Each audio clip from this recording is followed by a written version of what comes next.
Hello friends, welcome to money మంత్ర. నేను మీ రామకృష్ణ. ఈరోజు మనం మాట్లాడుకోబోయే టాపిక్ మన కామెంట్స్లో మన సబ్స్క్రైబర్ అడిగిన క్వశ్చన్ అనమాట. నెలకు 3,000 ఇన్వెస్ట్ చేస్తే 7 కోట్లు సంపాదించవచ్చు అని ఒక వీడియో పెట్టాను. సో దానికి యాక్చువల్గా వాళ్ళు 25 ఇయర్స్లో స్టార్ట్ చేస్తే 60 ఇయర్స్కి వచ్చేవరకు ఆ 7 కోట్లు అయినాయి. ఇతనికి 40 ఇయర్స్ కాబట్టి మామూలుగా అయితే అతనికి వస్తున్న శాలరీ 50,000. సో ఈ లెక్క ప్రకారం అతని రిటైర్మెంట్కి 1,70,00,000 కావాలి. సరే, అతను ₹1,00,00,000 అంటున్నాడు. సో ఆ ₹1,00,00,000కి ఇప్పుడు లెక్క చూద్దాం మనం. దానికి మనం ఖచ్చితంగా ఒక 4 సొల్యూషన్స్ ఇద్దాం. మన బాడీలో తలనొప్పి అనేది ఇమీడియట్గా రిఫ్లెక్ట్ అవుతుంది. ఒక టాబ్లెట్ వేసుకుంటే తగ్గిపోతుంది. కానీ షుగర్ స్టార్ట్ అయింది అనుకోండి, అది మినిమం 5-10 సంవత్సరాల నుంచి మొదలవుతుంది. ఈ షుగర్ అనేది ఐడెంటిఫై అయ్యే లోపు ప్రీ డయాబెటిక్ వచ్చేసి ఒక 20% దాకా బాడీని మొత్తం డ్యామేజ్ చేసి ఉంటుంది, అన్ని ఆర్గాన్స్. సేమ్ అలానే ఫైనాన్షియల్ ప్లానింగ్ అనేది, ఈ ఫైనాన్షియల్ ప్లానింగ్ అనేది లేకపోతే ఏమవుతుందంటే అది ఇమీడియట్గా రిఫ్లెక్ట్ అవ్వదు. ఇమీడియట్గా జస్ట్ తలనొప్పి కనపడ్డట్టు కనపడదు అది. బట్ నెమ్మదిగా ఒక 5 సంవత్సరాలు 10 సంవత్సరాల తర్వాత మన పిల్లలు ఎడ్యుకేషన్కి ఇబ్బంది పడాల్సి వస్తూ ఉంటుంది. డబ్బులు సరిపోక ఇల్లు కొనుక్కోవడానికి ఇబ్బంది పడుతూ ఉంటాం, లేదా కొన్న ఇల్లుని మేనేజ్ చేయడానికి ఇబ్బంది పడుతూ ఉంటారు, రిటైర్మెంట్కి ఇబ్బంది పడిపోతూ ఉంటాం. షుగర్ అనేది లేదా డయాబెటిక్ అనేది లాంగ్ టర్మ్ ఇబ్బంది పెడుతుందో, ఫైనాన్షియల్ ప్లానింగ్ లేకుండా లైఫ్ని లీడ్ చేయడం అనేది కూడా లాంగ్ టర్మ్లో అంత ఇబ్బంది పెడుతుంది. సంపాదిస్తున్నప్పుడే ఫైనాన్షియల్ ప్లానింగ్ అనేది స్టార్ట్ చేయండి. నెమ్మదిగా మీ ఫ్యూచర్ అనేది చాలా సేఫ్టీగా ఉంటుంది. సో ఇప్పుడు సబ్జెక్ట్లోకి వద్దాం. మన వీడియో ఇక్కడ తంబు చూపిస్తున్నాను చూడండి. ఎవ్రీ మంత్ 3,000 ఇన్వెస్ట్ చేస్తే మీకు 7 కోట్లు వస్తుంది అని చూపించాం. దీనికి ఎక్కువగా వాళ్ళు 7 ఇయర్స్ ఇన్వెస్ట్ చేస్తారు, తర్వాత వదిలేస్తారు. సో దాదాపుగా అది 60 ఇయర్స్ వచ్చేవరకు 7 crores అవుతుంది, జస్ట్ 3,000 చొప్పున ఇన్వెస్ట్ చేస్తే. బట్ వాళ్ళ ఏజ్ అప్పుడు 25, 32కి ఇన్వెస్ట్ చేసి ఆపేశారు. కానీ ఇప్పుడు ఈ 40 ఇయర్స్ అతనికి ఆ ఛాన్స్ లేదు, ఎందుకంటే టైం తక్కువగా ఉంది. సో రిటైర్మెంట్ 60 అనుకుందాం. 40 ఇయర్స్ నుంచి 60 అంటే 20 ఇయర్స్ టైం ఉంది. ఈ 20 ఇయర్స్లో కనీసం తను ఒక 1 CR కనుక సేవ్ చేసుకోవాలంటే ఏం ప్లాన్ చేయొచ్చు అనే ఆప్షన్స్ ఇప్పుడు స్టెప్ బై స్టెప్ చూద్దాం.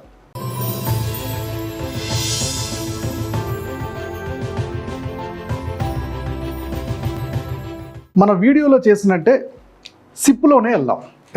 ఎస్ఐపిలో ఇతను 7 ఇయర్సే ఇన్వెస్ట్ చేస్తాడు. మిగిలిన ఆ ఇన్వెస్ట్మెంట్ని ఇంకొక 13 ఇయర్స్ వరకు అలానే వదిలేస్తాడు, 60 వచ్చేంత వరకు వదిలేస్తాడు. ఇలా వదిలేసినప్పుడు అంటే ఆ వీడియోలో చెప్పినట్టే ఇతను కూడా చేస్తే ఇతనికి ఎంత ఇన్వెస్ట్ చేస్తే ₹1,00,00,000 వస్తాయి అనేది ఫస్ట్ ఆప్షన్ చూద్దాం. ఆప్షన్ నెంబర్ 1లో నెలకి 11,000 ఇన్వెస్ట్ చేస్తాడు. రేట్ ఆఫ్ ఇంట్రెస్ట్ 15% తీసుకుందాం.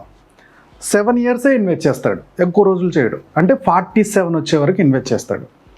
ఈ 47కి వచ్చే వరకు ఎంత అవుద్దంటే అది దాదాపుగా 16,38,000 అవుతుంది.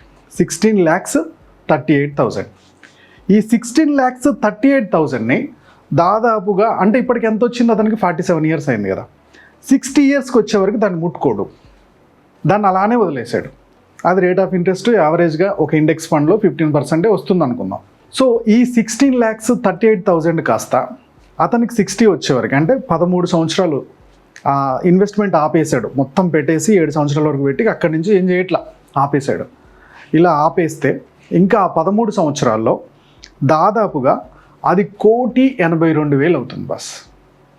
ఇతను కనుక 11,000 కనుక ఇన్వెస్ట్ చేసుకుంటూ పోతే 7 ఇయర్స్ ఇన్వెస్ట్ చేసి అక్కడ తర్వాత ఇన్వెస్ట్ చేయకుండా ఆపేస్తే అదే కాంపౌండింగ్ అవుతూ దాదాపుగా 1,82,000 అవుతుంది. ఆప్షన్ నెంబర్ 1 ఇది. Next option number 2. ఈ ఆప్షన్ నెంబర్ 2 వచ్చేసి 40 ఇయర్స్ కదా, 60 ఇయర్స్ వరకు టైం ఉంది కదా, అంటే 20 ఇయర్స్ ఇన్వెస్ట్మెంట్కు టైం ఉంది. ఎవ్రీ మంత్ 7,000 చొప్పున ఇన్వెస్ట్ చేస్తూ దాదాపుగా 15% రేట్ ఆఫ్ ఇంట్రెస్ట్ ఇచ్చే ఇండెక్స్ ఫండ్స్లో పెట్టాడు అనుకుందాం. సో టైం ఎంత, 20 ఇయర్స్. ఇతను ఇన్వెస్ట్ చేసిన అమౌంట్ ఎంత అవుద్ది, 16,80,000 అవుద్ది. ఇంట్రెస్ట్ ఎంత వస్తుంది, 89,31,000 అవుతుంది. ఈ 89 lakhs మీద ఒక 10% ట్యాక్స్ తీసేసిన ఈ 1 crore 9 lakhs పోతే 97 lakhs తనకి ఈ అమౌంట్, ఈ కార్పస్ ఉంటుంది. ఇప్పుడు ఆప్షన్ నెంబర్ 3కి వెళ్దాం. స్టెప్ అప్ ఎస్ఐపి స్టార్ట్ చేస్తాడు. కానీ ఎవ్రీ ఇయర్ అతను ఇన్వెస్ట్ చేస్తున్న అమౌంట్లో ఒక 10% పెంచుకుంటూ పోతాడు. ఈ లెక్కన ఈ స్టెప్ అప్ ఎస్ఐపిలో స్టార్టింగ్ 4,000 స్టార్ట్ చేస్తారు. 40 years అప్పుడు 4,000 స్టార్ట్ చేస్తాడు. ఎవ్రీ మంత్ 4,000 ఇన్వెస్ట్ చేసుకుంటూ పోతాడు. Rate of interest 15%. 41 ఏజ్లో అంటే ఒక 1 year తర్వాత ఈ ఇన్వెస్ట్మెంట్లో ఒక 10% పెంచుతాడు. ఒక 4,000లో 10% అంటే ఎంత? 4,400, అంతే కదా. 4,400 ఇన్వెస్ట్ చేస్తాడు. ఆ నెక్స్ట్ ఇయర్ థర్డ్ ఇయర్కి వచ్చేవరకు సో ఆ 4,400లో ఇంకొక 10%, అంటే దాదాపుగా 4,800 చేంజ్. ఇలా ఇన్వెస్ట్ చేసుకుంటూ వెళ్తే ఇతని చేసిన ఇన్వెస్ట్మెంట్ 27,50,000, 49,000, దాదాపుగా 50,000 రౌండ్ ఫిగర్ చేద్దాం. 27,50,000 అవుతుంది. దీని మీద ఇంట్రెస్ట్ ఎంత వస్తుంది? 83,85,000. సో మొత్తం కలిపితే 1,11,00,000 వస్తుంది బాస్. ఈ 1,11,00,000లో మనకు వచ్చిన క్యాపిటల్ ఇంట్రెస్ట్ ఉంది కదా 83 lakhs. 83 lakhsలో 10% దిద్దాం. సో దాదాపుగా 8,30,000, 1,02 lakhs దాకా ఉంటుందన్నమాట. ఇది ఇతనికి రిటైర్మెంట్కి హెల్ప్ అవ్వచ్చు. ఇప్పుడు ఆప్షన్ నెంబర్ 4కి వద్దాం. సార్ నాకు ఈ నెల నెల ఇన్వెస్ట్ చేసే ఆప్షన్స్ నా దగ్గర లేదు, రిటైర్మెంట్కి నేను ఒకటేసారి లంసమ్ పెట్టాలి అంటే ఏం చేస్తారు? లంసమ్ మనం 7 lakhs పెడదాం. 15% rate of interest. 20 years time కదా, ఇతను 40 years పెడుతున్నాడు, 20 years దాకా వదిలేస్తాడు. అప్పుడు దాదాపుగా ఈ పెట్టిన 7 lakhs 20 yearsలో కాంపౌండింగ్ అవుతూ 1,14,00,000 వస్తుంది. ఇంట్రెస్ట్లో ఒక 10% దిద్దాం. దాదాపుగా ఒక 10 లక్షలు ప్లస్ 70,000, 11 lakhs పోయింది అనుకుందాం. దాదాపుగా 1,03,00,000 దాకా ఇతనికి ప్రాఫిట్ ఉంటుంది యావరేజ్గా. సో ఎగ్జాంపుల్కి తన దగ్గర టైం ఎక్కువ లేదు, 7 yearsలోనే ₹1,00,00,000 కావాలి. ఇలాంటప్పుడు ఏం చేయాలంటే స్టెప్ అప్ మ్యూచువల్ ఫండ్కే వెళ్ళాలి. మ్యూచువల్ ఫండ్ ఇండెక్స్ ఫండ్ అవ్వచ్చు, కానీ స్టెప్ అప్ చేసుకోవాలి. స్టార్టింగే నువ్వు 1 CR అడుగుతున్నావంటే ఖచ్చితంగా అమౌంట్ ఇన్వెస్ట్మెంట్ టైం తక్కువ ఉంది కాబట్టి ఇన్వెస్ట్మెంట్ అమౌంట్ ఎక్కువ ఉంటుంది. నెలకి 55,000 ఇన్వెస్ట్మెంట్ స్టార్ట్ చేయాలి. నీకు 1 CR కావాలంటున్నారు కదా, నెలకి 55,000 ఇన్వెస్ట్ చేయాలి. ఈ 55,000 కనుక ఎవ్రీ ఇయర్ కనుక దాంట్లో ఇంకొక 10% పెంచుకుంటూ పోతే ఈ 7 yearsలో 62,61,000 అవుతుంది. సో మీకు రేట్ ఆఫ్ ఇంట్రెస్ట్ 15% చొప్పున వేసుకుంటే ఇంట్రెస్ట్ 42 lakhs వస్తుంది. టైం తక్కువ ఉంది, అమౌంట్ ఎక్కువ పెట్టాల్సి వస్తుంది, గుర్తుపెట్టుకోండి. సో ఇలా మీకు 1,04,00,000 వస్తుంది. ట్యాక్స్ పోను దాదాపుగా ₹1,00,00,000 మిగులుతుంది. ఎందుకంటే క్యాపిటల్ గెయిన్ మీదనే కదా ట్యాక్స్ పడేది. సో 4 lakhs దానికి పోతుంది, దాదాపుగా ₹1,00,00,000 ఉంటుంది.